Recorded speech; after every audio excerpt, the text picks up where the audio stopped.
We all know design matters. I happen to think designers matter too.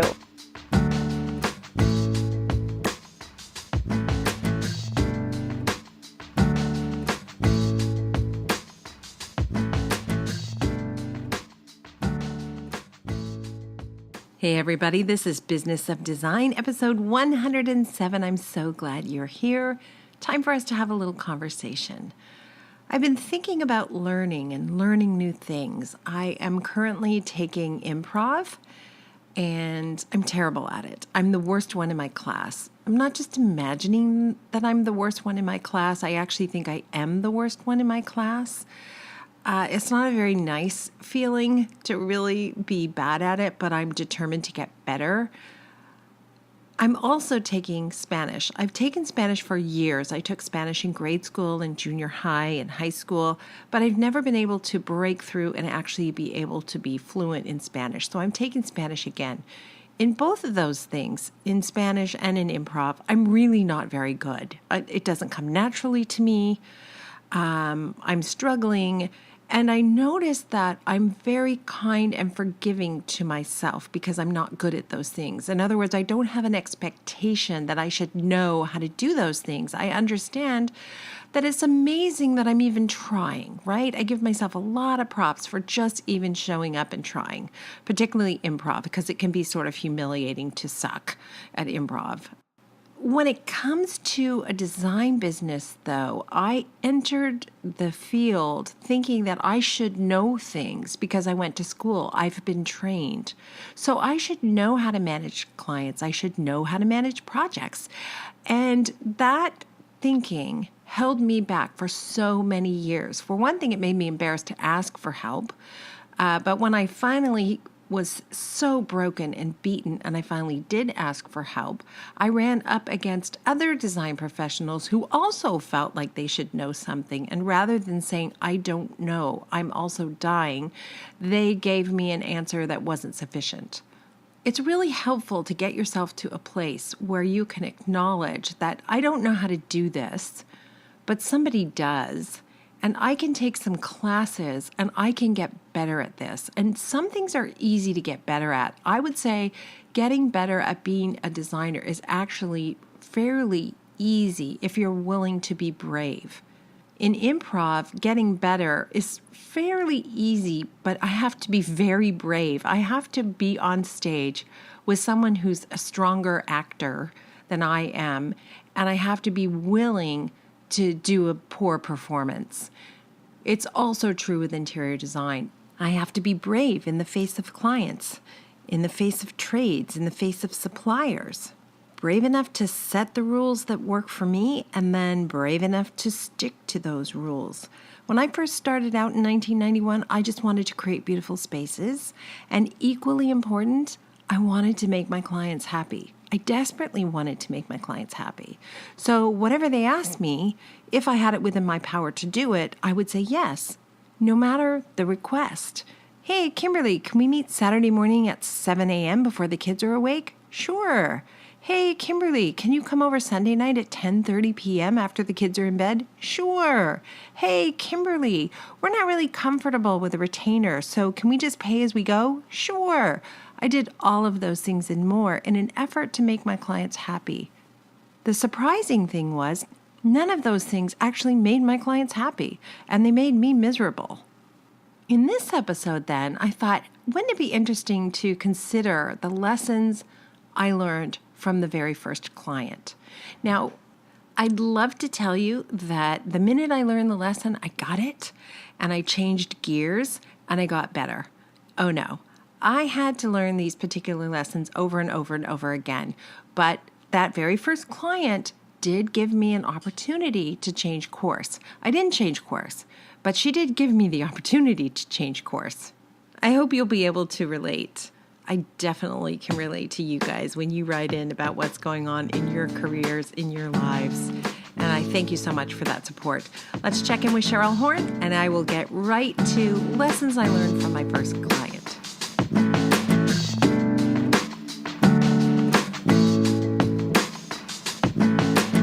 Cheryl, it feels good to have unpacked, and I have clean clothes in my drawers again, which is really nice. But boy, did we have a great time at High Point. Yeah, you've been on the road a while, but it was great to join you at High Point, meeting so many of our members. It was a really great weekend. So time to get back into the office and back to work to catch up on a few things now. And we are now turning our full attention to Business of Design's Elite Retreat Santa Monica, which is my home turf, everybody. So in addition to extensive, intensive learning, an opportunity to connect in a really mature way with other business owners and move the needle on your business. We will also be doing home tours. We'll have meals together. I promise you're going to come away with some new best friends and renewed energy in your business. So what are the details of the retreat then, Cheryl, in terms of fees and the dates, et cetera? The retreat itself is happening October 24th to 27th.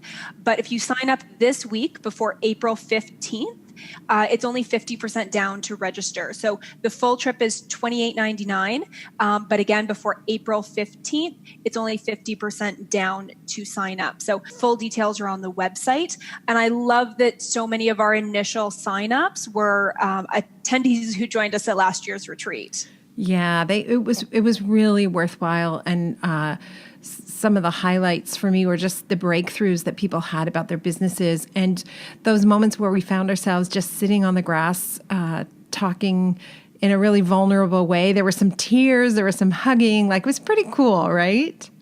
It was amazing, and that whole group has stayed in such a good contact since. One-on-one outreach is to hold each other accountable and moving things forward. It's really been great, and I feel like I know them so well now. Yeah, great. Okay, we would love for you to join us in Santa Monica. Cheryl and Janine and myself and Kathy, I think, will be there as well. Kathy Seal, who works at Kimberley Seldon Design Group. So come on out, sign up right away. Thank you, Cheryl. Welcome to the Business of Design podcast with Kimberley Seldon. Business of Design is the coaching community for independent designers like you. We know it takes more than hard work and talent to successfully run a professional design firm. There are proven business strategies that can solve your immediate challenges and transform your life. Don't try to do this alone. Join today and you'll have access to more than 100 video courses, participate in monthly coaching calls, and find unlimited support within our exclusive members-only Facebook group. Unlike traditional coaching, BOD is a fast track to immediate results for independent interior designers, decorators, architects, stagers, and landscapers just like you. Monthly membership is only $79. Annual members save 2 months and have access to Kimberley's contracts. What are you waiting for? We all know design matters. At Business of Design, we think designers matter too.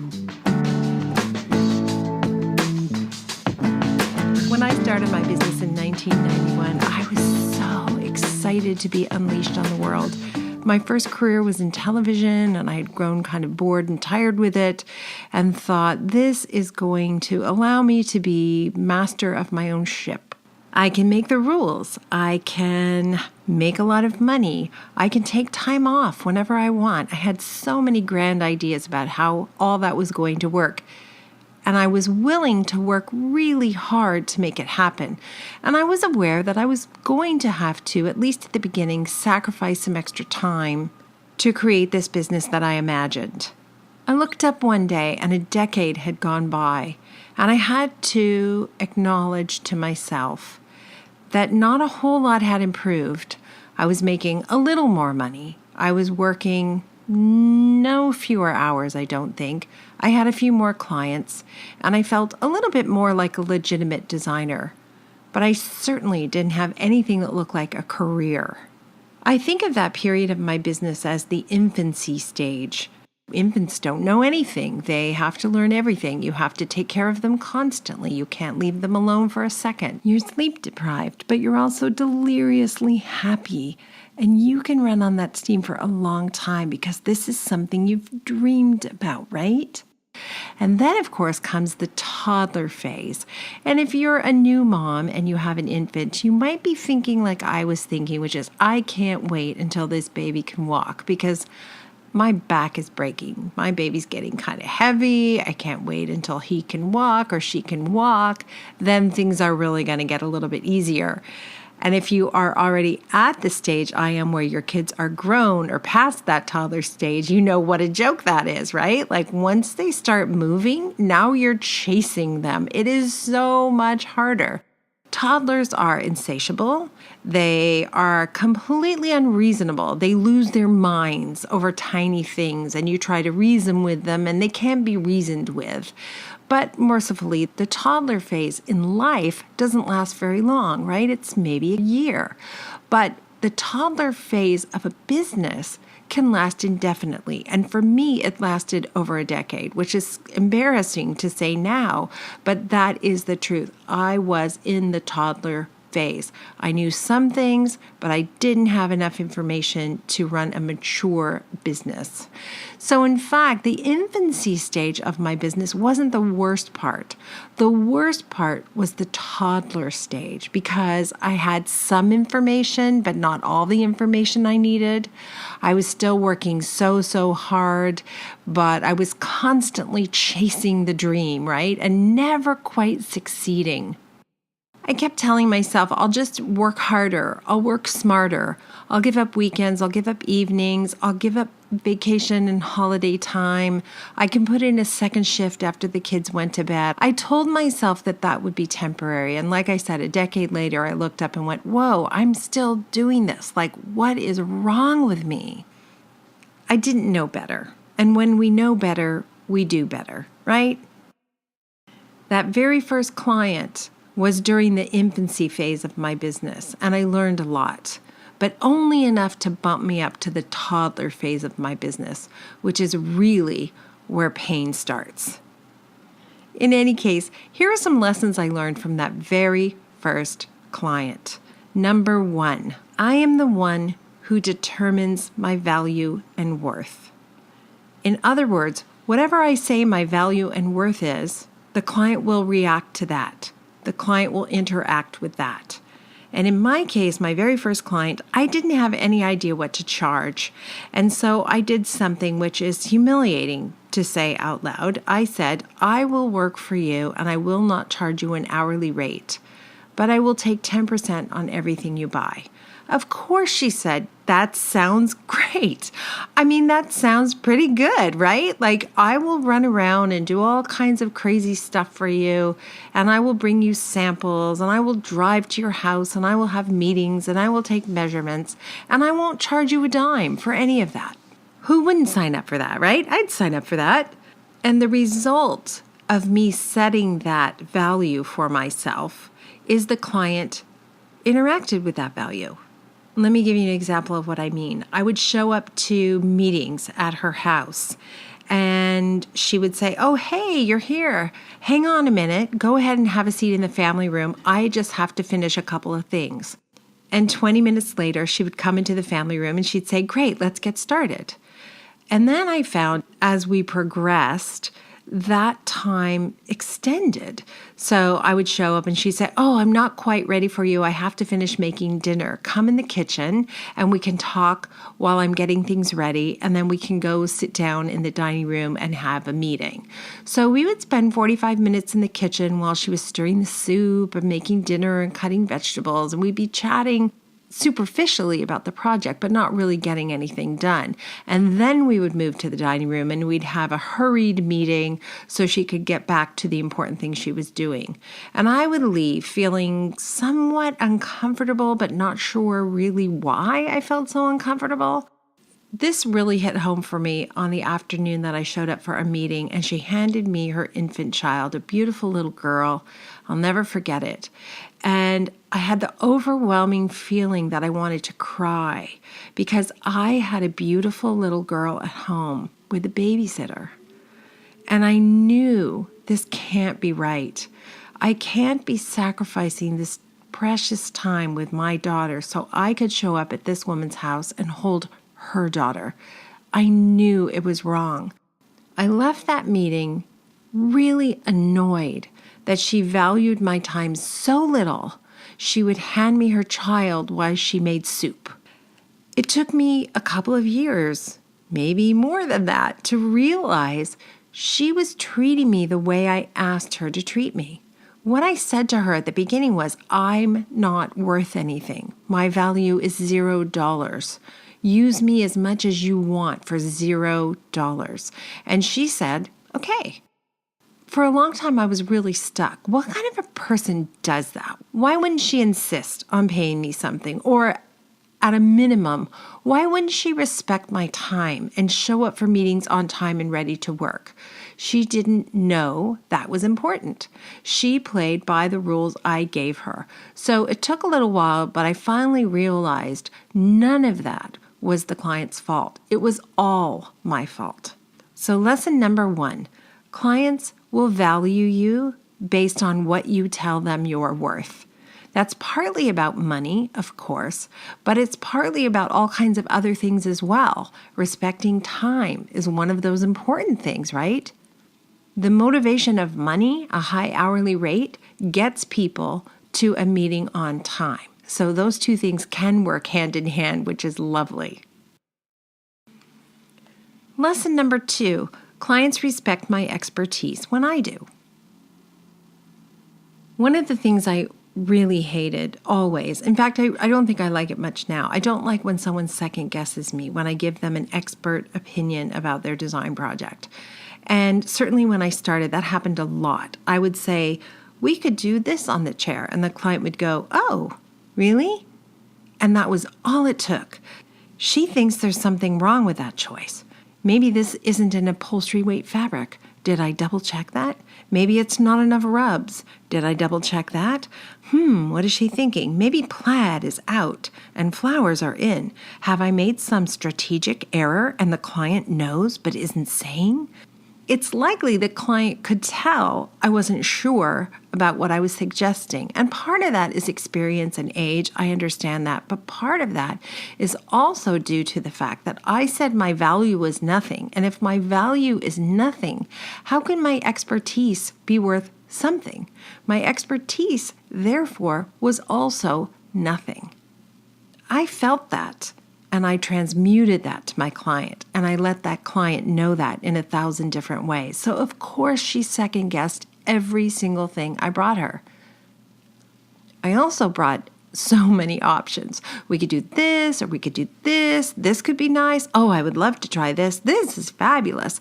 I thought I was showing her that I had flexibility and breadth as a designer, that I could do all kinds of different styles and work with anything. But really what I was doing is saying, I'm not sure what you should do. This is one of the reasons, one of the really important reasons that I feel strongly you should never go to a consultation for free. Because when you go to the consultation for free, what you're saying is there's no value to your time, and therefore there is no value to your expertise. And there are people who will die on the hill of, I have to go to the consultation for free.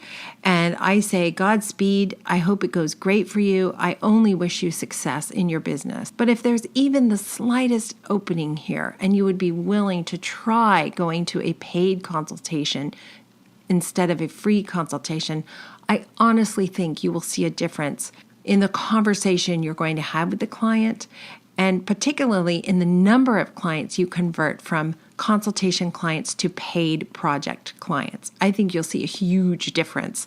Of course, it doesn't stop there at the consultation. That idea, that motivation has to run through the entire project, but it certainly starts at the consultation. The third thing I learned from clients, or at least had the opportunity to learn from my first clients, is that clients care about two things: time and money. It's a given that you're going to do beautiful things in their home. You're going to choose fabrics that are pleasing to look at, furniture that's pleasing to look at. You're going to do a floor plan that makes sense, that's functional. But what is unclear to clients and what makes them crazy about working with us, we can't answer the simplest fundamental questions. When will it be done? How much will it cost? Naturally, in my first project, I had absolutely no idea how to answer those questions, but because I was charging nothing, I made it clear to the clients I didn't know anything, and they gave me some leniency around that. Plus, they weren't dealing with my fees, so all they had to think about was what they were going to purchase. But when I hired my first business coach back in 1998 or so, it became clear to me that I needed to be able to answer those two fundamental questions if I wanted to succeed. Clients care about time and money. They ask all the time, right? When is this going to be done? How much is it going to cost? And you know this because it's very likely you've been to a new client project where they fired another designer before you got there. And almost invariably, the conversation goes something like this. Yes, well, we worked with so-and-so before. He was lovely. I really liked him. However, we just never knew when it was going to be done. We just never knew when we were going to get the last bill. I have heard a variation on that theme so many times I can't count it. They never say, wow, I hired this designer and she gave us the ugliest things. Man, she wasn't creative enough. They never say that. They say, that person I hired, who I really wanted to succeed, by the way, wasn't able to tell me the two things I need to know to feel comfortable. How much is it going to cost and when's it going to be done? At Business of Design, every single thing we teach leads to those two answers. If it doesn't answer those two questions, there's no need to learn it. You already know it. So the third thing my first clients tried to teach me was that clients care about two things, time and money. I strongly suggest we work together so you can answer those questions as well. Number 4, my very first customer taught me that professional hours look professional. In other words, me showing up on a Saturday morning at 7 a.m. was a clear indication that I really wasn't running a strict professional office. I know what some of you are thinking, but I'm the boss. I can do whatever hours I want. And it makes more sense for me to show up at a client's house on Saturday morning at 7 a.m. And that's fine. We all get to make the decisions we want to make. But for me, having clearly defined office hours and therefore clearly defined non-office hours is an optic I like. Yes, I can choose to meet a client on Saturday morning at 7 a.m. if I want to, but I no longer have to. And it's also probably safe to say that meeting someone on a Saturday morning at 7 a.m. is not their best moment either. Most of us aren't feeling our perky best self on Saturday morning at 7 a.m. Worse than Saturday morning at 7 a.m., I think, is a Friday evening at 7 p.m. or a Sunday evening at 7, 8, or 9 p.m. at night. I did a lot of those. They were never successful. Everybody was exhausted. They'd worked all week, then they came home and they had the children's and activities and birthday parties and events and chores around the house. And Sunday night, they were just bagged. And so here I would come ready to have a meeting and they already didn't want me to be there and they just wanted me to go away. Number 5, big number 5. My very first client taught me something really important, and that is this. I'm the boss. I make the rules.